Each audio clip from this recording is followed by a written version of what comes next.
Are you ready?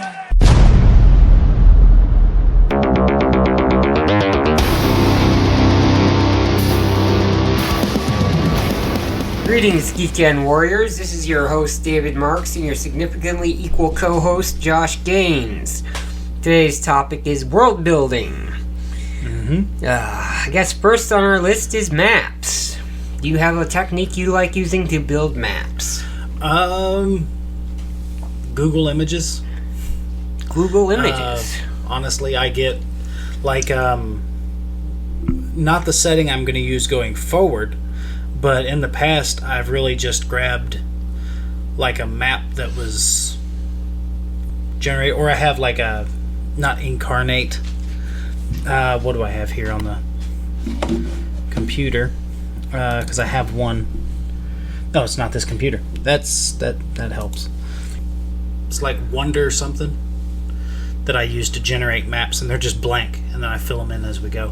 One technique I like to use, and I watched this in a YouTube video, is get a large piece of, let's say, water paint paper, and take a 2-cup measuring cup of rice, and just throw it on there, and then use that splatter of rice to design your map. Let's say you got a couple grains of rice on the outskirts, make that an island, and use the main splatter as your mainland. And let's say you got an empty spot in the middle, make a lake out of that. If you got a pile of rice here, make that a mountain range. You know, and work with that. And then once you get that all on there, on the paper, then you take a wet tea bag, wring it out real good, and then rub the tea bag over the entire water paint paper.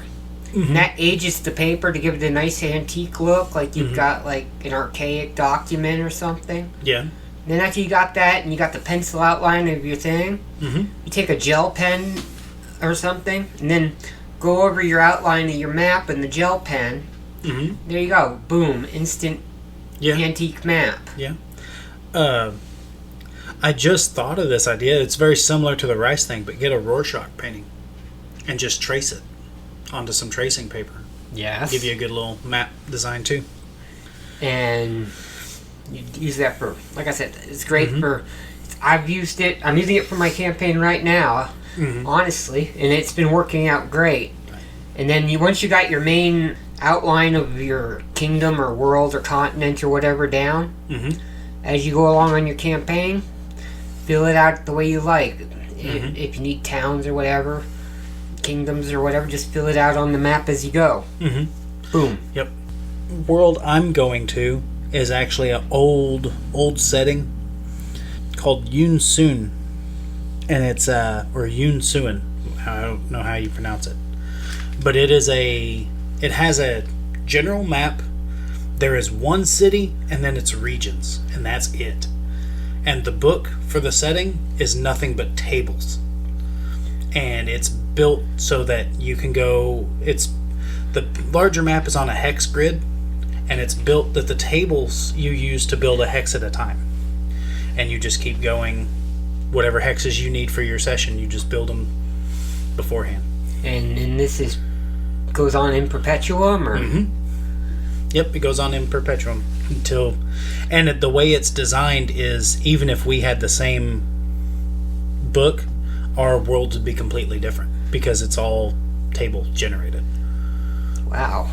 And the great thing about the map I'm doing, that when I'm done with it, and we're done with this world and campaign or whatever, and we decide to call it quits, I plan on taking the map down to Kinko's or wherever, and photocopy it and give everybody in the campaign a copy of the map that they've helped build when they're done. It's always a cool thing to do. Yes. Actually, like a nice little thank you, here's what we made together kind of thing. And I guess going into this, another thing is locations. How do you choose locations? Do you just pull them out of your hat? I don't pull them out of my hat, per se. It depends where. A lot of mine, I do a lot of improv-based DMing. And so it's wherever the players want to go is where they go. But whenever they get there, like if they're in a desert, if they go to a desert region, they're probably going to find something like an Egyptian-style place or an Arabian Nights-style thing. So mind the pun, they do a lot of sandboxing? Yeah, somewhat. I mean, jungle, they'll probably find something more along the lines of like an African village or something. But Yeah. it's more of, I let them kind of dictate. And then So you basically freestyle the environmental. Yep. So when it comes to environment, you also, with towns, villages, cities, how do you work them out on your maps? It's more of a, there should be something here for them to do. On my maps, I like to spread them out. I try to make it... Yeah. I try not to have them so close. I try to... When they do them, I like to have like a 2 or 3, maybe 5-day trek in between them. Not so close, like... Oh, they can get to it in the same day. Mm-hmm. You know, I like to have some kind of like mini adventure in between. Yeah. Or do, one of the early things I did that kind of helped with that was like the very first campaign I ran, I stole the idea of the mists from Ravenloft and used those to kind of like, people didn't travel in the mists at night because they were dangerous. And so you had to go to safe spots on the road. And it helped that, your village only knew about your village. You didn't really know about the others. You had to go... So when you build your villages, do you purposely try to build them out before your campaigns, or you just kind of ad-lib? I will build them like a session or two in advance, but I won't build them just on the spot. I don't know how you do them, though. Like our main one, like let's say in the campaign I'm running now, our main village, let's say where our party's headquarters is, Trident Harbor. I have that. I mapped that out. I put all the locations there. So if they need something, they know where it is. It's all there for them. But I wing all the other towns. Yeah. I ad-lib them as I go. Because chances are they're never going to go back to that town again. Yeah. And they're going to end up forgetting about it in a session or two. So there's very possible. There's highly unlikely that they'll ever go back. So, yeah, I just ad-lib them and just keep their names for the sake of the map. Yeah. For the world building. But no, I never really outline the towns unless they got some kind of big story impact, and very rarely do the towns ever do. Yeah. The only time I have towns pre-made before session 1 is when I get together for like a session 0 and my players make their characters. Whenever they say what city they're from, I will make that town specifically and share that town's information with that player. But those are the only towns I ever actually have made up. The only other time that I have anything drawn up and purposely kept drawn up is fun activities. Like, I don't know if you ever keep anything fun on hand, like caravans, fairs, or carnivals. But I always keep them drawn up, and I always purposely keep them drawn up to break up the monotony. Like, I always keep like some kind of bastardized version of the Witchlight Carnival. Okay. Like, or some kind of Renaissance fair kind of thing I have. And I always have a trade caravan. Always in my back pocket in case people start getting bored. Okay. And I think you've been there once or twice when I pulled out the Witchlight Carnival. I know of once for sure. Yeah, I know for sure you were there once. Yeah, for sure once, maybe twice. But yeah, I always keep that in my back pocket. I like to run festivals. I just recently came up with the rules for jousting so that I can actually have my players do a jousting tournament if they want to do it. Yeah, because it's... And that took a minute to figure out how to do, but... I like the Witchlight Carnival just because everybody seems to like the snail races in it. That seems to be a favorite. Until the Druid Wild shapes and rigs the whole race. Yes. Or you decide to put Kenku bookies in there somewhere, and they always decide to put bets with impossible to pay back interest rates. Yeah. I will be honest, the only time I ever put anything completely what I consider to be unethical in a carnival setting was I had a player who was a wizard, and they didn't want to do any of the events, and so I was like, I gotta come up with an event they want to do. And they had a chicken familiar, so I made cockfighting in my in my thing. And I was like, you can put your familiar in there if you want to. It's up to you. Yeah, but then you gotta have like a fantasy version of PETA in there to try to sabotage it. Yeah. But political factions. Do you ever try to do political factions in your world building? I do. I try to keep everything... I don't try to make it completely political, but I try to keep some essence of it all the way throughout the campaign. Because I honestly... I can't remember where I saw it at. I seen it somewhere a few weeks ago, and it described it perfectly. That high-level D&D is less about the monster encounters and more about social constructs and politics than it is actual fighting at that once you get past a certain level. Yes, it is. It is. Because, I mean, like I said, once you get past, like, level 16 or 17, there's only so many patrons and gods you could throw at the players before there's nothing left to throw at them. Yeah, the only way to keep the players interested after that is to do something, kind of like a Game of Thrones type deal. That's why I told the characters I'm capping my characters at 14 is because I can't keep throwing. There's not enough monsters in the monster manual. Nope. And I mean, we're already taking on stuff we shouldn't be. Yeah. And we shouldn't be able to. When it comes to political factions, how do you put your how do you do your palaces and battlefields and stuff like that when you're doing your world building? Because these are things you got to put into your worlds. Yeah.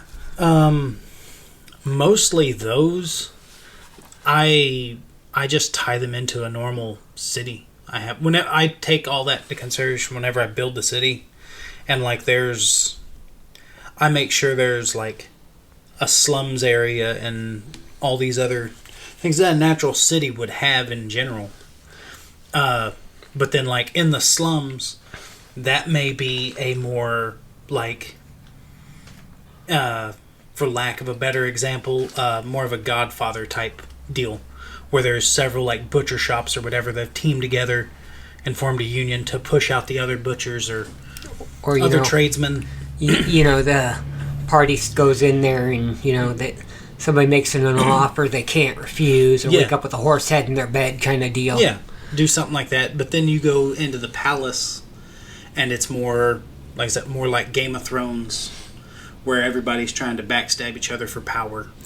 And I like the battlefields too, because it's like, I don't know if you ever played Assassin's Creed Odyssey. You could just stumble in there and choose which side you want to fight for, and help try to turn the tide of the battle.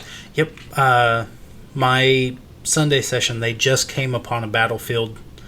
A invading army was coming in, and they were given a very vague clue about which side to take. And so they're going to do this Sunday they'll do a little bit more politicking before the battle, like the night before, and we'll see what they want to do. Or have I've been thinking of doing something like that, but have say somebody like your party rogue go in and slip poison to one or two of the key generals to try to tip the tide of the battle. You can do that. Something like that. Just a little cloak and daggery. Mm-hmm. And do you ever find yourself using like a very small theme and just expand it into a town of some kind? Yes. Okay. I was actually thinking of considering doing something like that along the lines of, have you ever seen that play Brigadoon? Maybe a long time ago. Like, this town goes to sleep and then it wakes up like once every 100 years, this Irish town. Okay. Something like that. And anybody who goes into the town and wanders in when they go to sleep is stuck in that town permanently. God, I saw the play once in middle school. The high school put it on.